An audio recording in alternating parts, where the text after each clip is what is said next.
मोक्ष द्वारम क्रीड़ा में प्राप्त हुए अंक के अनुसार ही तारकासुर विकराल सर्प के मुख में समा चुका था, किंतु अब वो क्रीड़ा पटल पर पुनः तभी लौट पाता जब वो उन पाप एवं विकारों पर विजय पाता। तारकासुर, तुम्हारे मद का स्वरूप हूं मैं तारकासुर। अरे मैं कह रहा हूं, हाँ, तुम्हारे जैसा कोई नहीं, इसलिए तुम्हारे प्रतिरूप के तुम्हें आहत कर अपना वर्चस्व स्थापित करने के प्रयास के पूर्व ही उसका वध कर दो। अरे महाशक्तिशाली हो तुम, बलशाली हो। जाओ जाओ तारकासुर, विलंब न करो, वध कर दो इसका।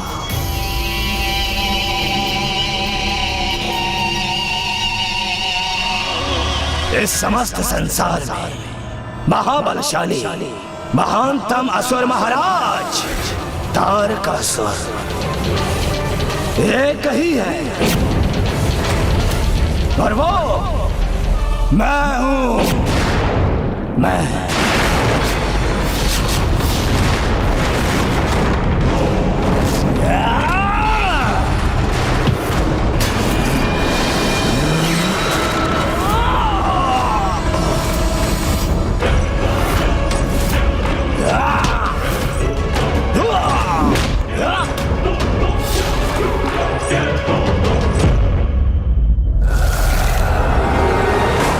मेरे समक्ष टिकोगे तुम? हाँ, टिकूंगा और आहत भी करूंगा तुम्हें। अब कुमार कार्तिकेय के समान सर्वप्रथम तारकासुर के मद ने उसे प्रभावित कर उसमें मत्सर को भी उत्पन्न किया, किंतु जहाँ कुमार कार्तिकेय उन विकारों पर विजय प्राप्त करने में सफल रहे, वहीं तारकासुर इसमें असफल रहा, क्योंकि उसके दंभ की तो कोई सीमा नहीं थी और ईर्ष्या अत्यंत विषैली थी। इसलिए कुमार कार्तिकेय के विपरीत वो दुष्ट दोनों के ही जाल में उलझा। किंतु क्रीड़ा नियमानुसार आगे बढ़े, इसलिए कुमार कार्तिकेय उसकी प्रतीक्षा कर रहे थे। और जैसे ही तारकासुर उस सर्प के उदर में और नीचे उतरा, वो एक ऐसे स्थान पर पहुंच गया जहां उसका सामना तीसरे आंतरिक विकार क्रोध से हुआ। असुर राज तारकासुर, महानतम तारकासुर, यही कहकर संबोधित करते हो ना स्वयं को तुम? तो क्या हुआ, धरी की धरी रह गई तुम्हारी महानता? मुझे बालक कहकर पुकारते हो ना तुम? तो देखो क्या किया इस बालक ने, तुम्हें तुम्हारी ही क्रीड़ा में पराजित कर दिया। क्रीड़ा करने का बहुत चाव है ना तुम्हें, तो आओ, अब मैं तुम्हारे साथ एक क्रीड़ा करूंगा। अरे ये कहाँ दृश्य हो गया?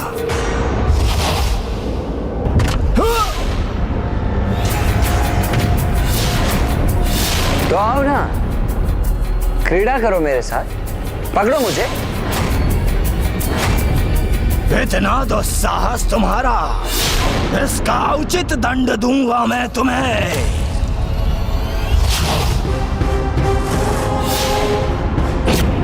यहां वहां क्या देख रहे हो? दिखाई नहीं दे रहा? यहां हूं मैं।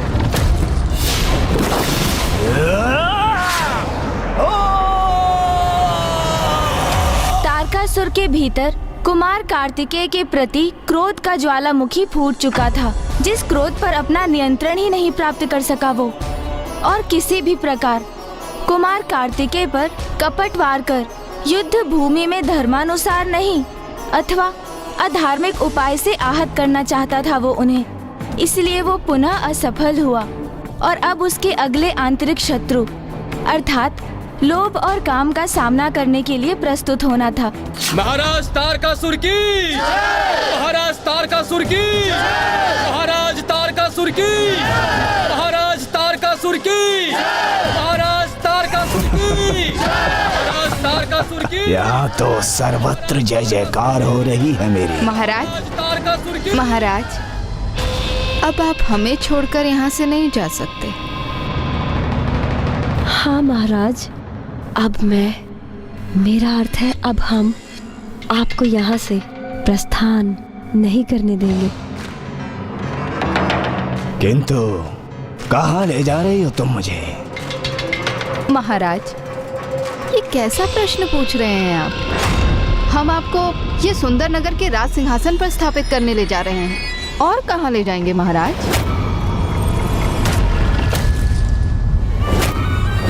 अति उत्तम।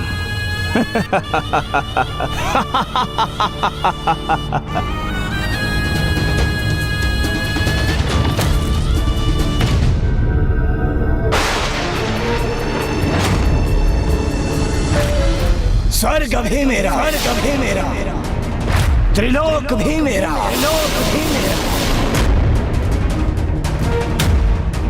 और सुंदर नगर भी मेरा, और सुंदर नगर भी मेरा, और सुंदर नगर की ये सर्वाधिक सुंदरियां ये भी मेरी।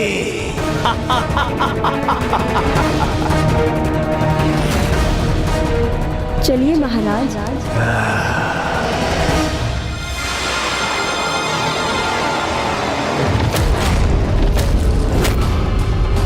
ये क्या? अरे ये सिंहासन नीचे क्यों धंसता जा रहा है? और इस प्रकार तारकासुर सुंदर नगर में काम और लोभ के माया जाल में उलझकर इस परीक्षा में विफल हुआ। ब्राह्मण देवता तारकासुर तो स्वयं ही उस क्रीड़ा का जनक भी था ना, इसलिए उसे अवश्य ही उन सब से बचने का उपाय भी ज्ञात होगा। हाँ माता, अवश्य ज्ञात था और वो उन बाधाओं से निकला भी, किंतु सरलता से नहीं, क्योंकि तारकासुर स्वयं एक ऐसा असुर था जिसमें विकार होना तो स्वाभाविक ही था। इसीलिए उन विकारों पर विजय पाना उसके लिए अत्यंत जटिल रहा। और जब इन सबके पश्चात अंततः तारकासुर अपने क्रीड़ा पटल पर पुनः पहुंचा, तो अपने समक्ष इसका परिणाम देख वो विचलित हो उठा, क्योंकि छल करने का परिणाम क्या असुर और क्या मनुष्य, ये तो सभी को भुगतना पड़ता है माता। और तारकासुर भी इससे अछूता नहीं था। वो क्रीड़ा के आरंभ अर्थात दूसरे अंक के स्थान पर पहुंच गया।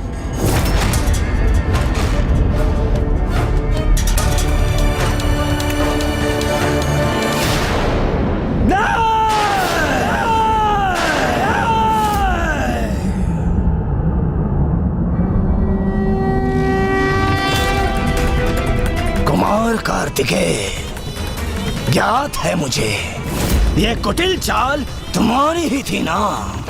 नहीं तारकासुर, मैंने तुम्हारे साथ कोई कपट क्रीड़ा नहीं की। मैंने तो बस मोक्ष द्वारम की क्रीड़ा की है। दुस्साहस किया है तुमने। मेरे साथ कुटिल को चक्री क्रीड़ा करने का दुस्साहस किया है तुमने।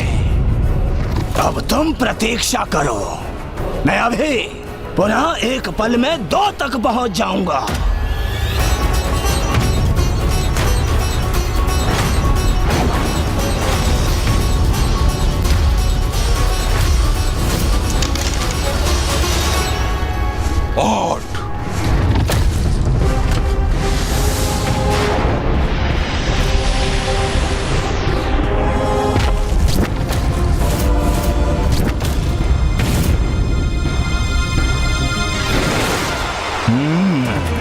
पुनः ऊपर पहुंचूंगा मैं।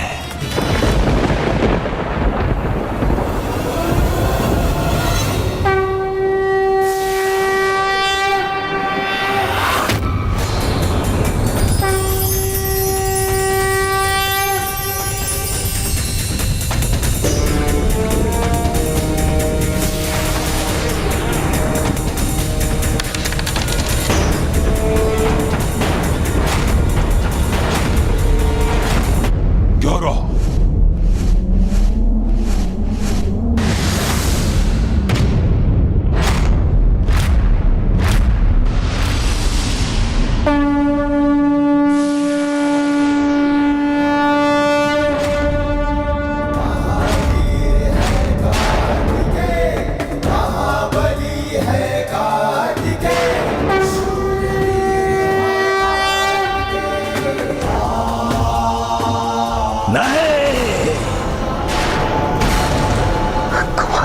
के विजयी हो गए।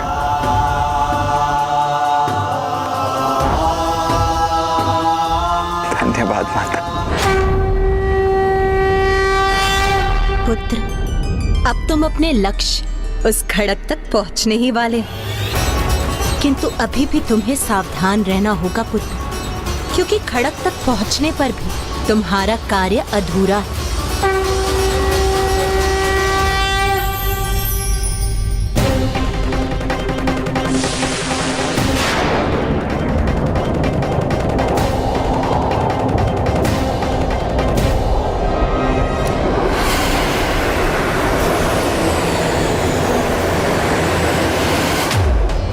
जैसे ही कुमार कार्तिकेय क्रीड़ा के अंतिम वर्ग पर पहुंचे तो उनके लिए मोक्ष द्वारम के द्वार खुल गए थे। और मोक्ष द्वारम तो जीवन की ही यात्रा का प्रतीक है, अर्थात अपने भीतर के विकारों को नष्ट कर मोक्ष प्राप्त कर ईश्वर से एकीकार होना, यही तो किसी भी जीव का अंतिम लक्ष्य है।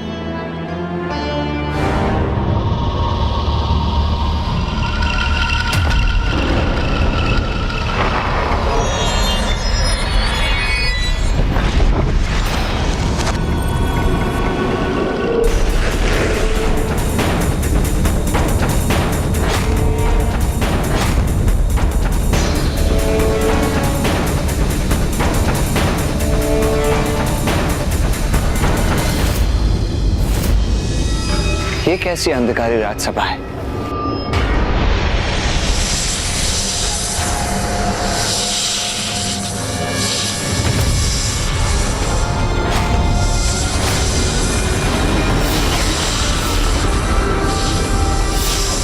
अद्भुत,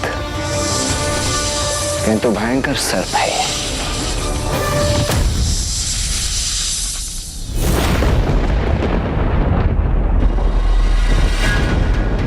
क्या सोचा था तुम सभी ने? कुमार कार्तिकेय वहां पहुंचेगा और मेरी खड़ग उसकी प्रतीक्षा कर रही होगी कि वो वहां पहुंचे और बड़ी सरलता से उसे प्राप्त कर ले। इतना सरल जाल नहीं बिछाया है मैंने। अभी तो बहुत कठिनाई शेष है। मेरा खड़ग प्राप्त करने हेतु उस कुमार कार्तिकेय को स्वर्ण सर्प से युद्ध करना होगा। युद्ध करना होगा उसे।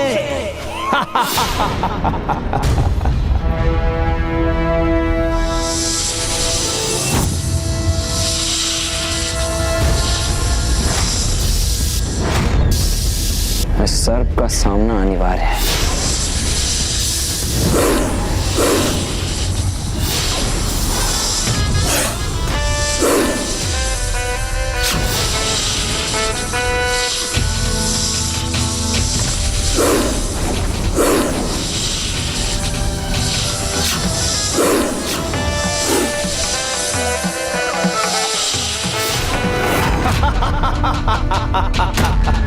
देखा कैसे कुमार कार्तिकेय को इधर उधर उछलने के लिए विवश कर रहा है ये सर्प।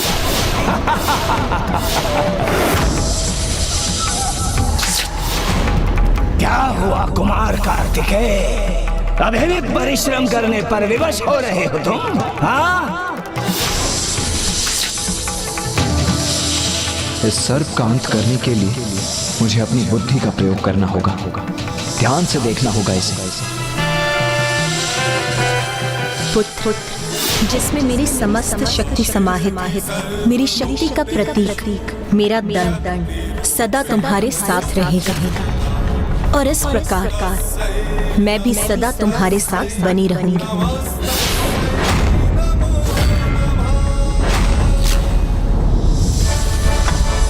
माता की शक्ति तो सदैव मेरे साथ है,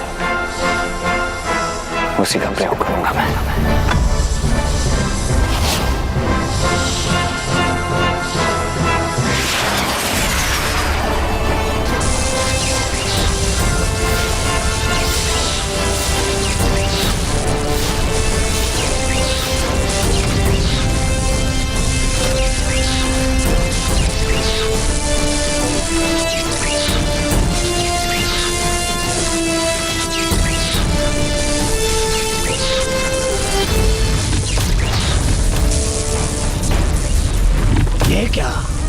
मेरा सर्प, इसे भी बांध दिया इसने। नहीं नहीं, मुझे मुक्त कराना होगा उसे। हाँ।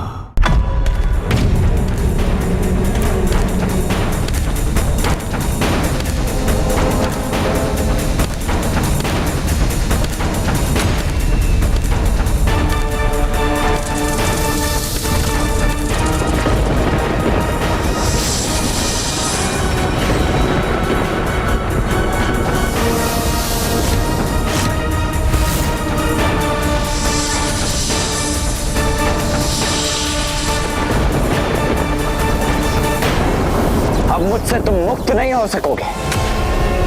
नहीं, ऐसा मत करो।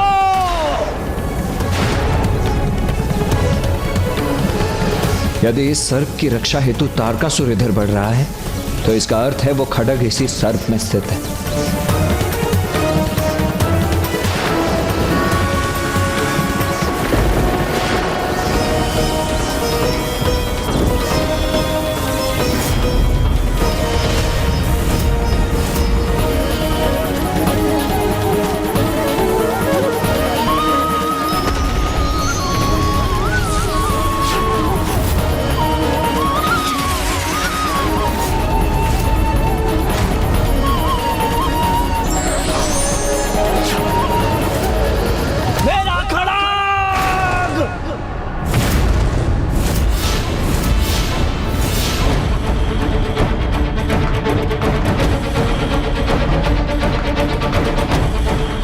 अपने खड्ग को कोई क्षति नहीं होने दूंगा मैं।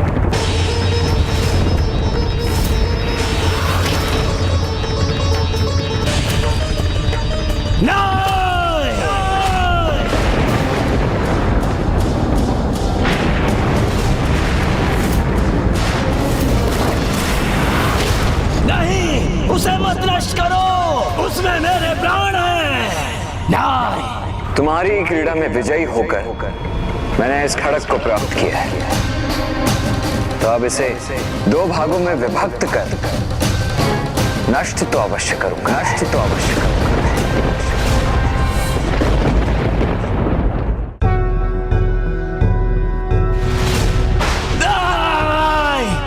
योगीश्वरो महासेन कार्तिकेयो अग्निनंदन कुमारः सेनानिः स्वामी शंकर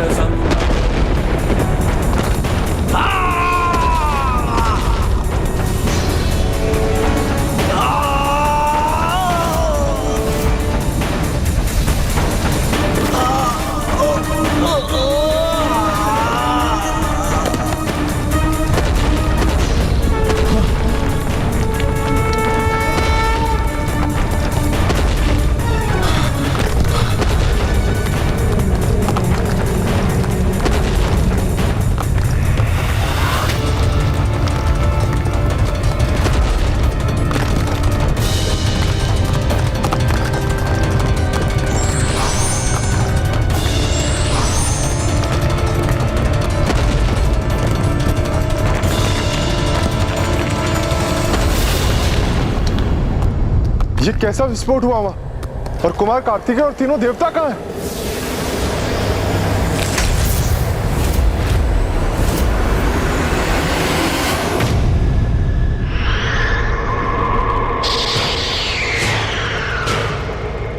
इंद्रदेव, वायुदेव, कुबेर जी,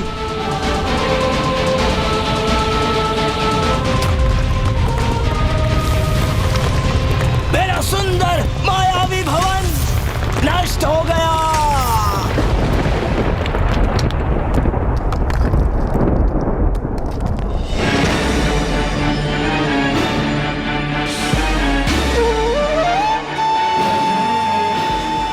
कुमार कार्तिकेय, इंद्रदेव, वायुदेव, कुबेर जी, हम सभी आपके लिए बहुत चिंतित थे, किंतु आप सफल हो।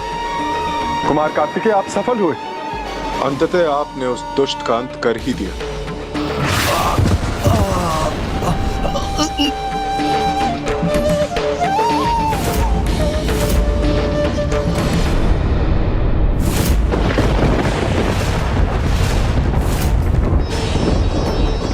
तारकासुर, ये अभी भी जीवित है।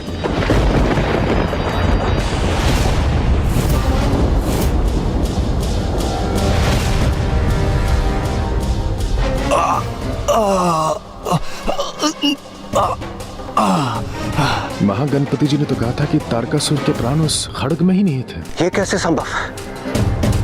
कुमार कार्तिकेय ने तो तारकासुर के खड्ग को नष्ट कर दिया था, तो फिर ये जीवित कैसे हो सकता है? खड्ग नष्ट हुआ है और उसके साथ इसके प्राण भी, किंतु अभी इसके कुछ अंतिम श्वास शेष है। मूर्ख, महागणपति जी का पूरा कथन सुना ही कब था तुमने? कदाचित खड्ग का नष्ट होना पर्याप्त नहीं है। कदाचित अभी मेरे कुछ और चालें शेष हैं। कुमार कार्तिकेय, तुम कुछ भी कर लो, किंतु मेरा वादा कदापि नहीं कर सकोगे। अमर हूं मैं, अमर हूं मैं।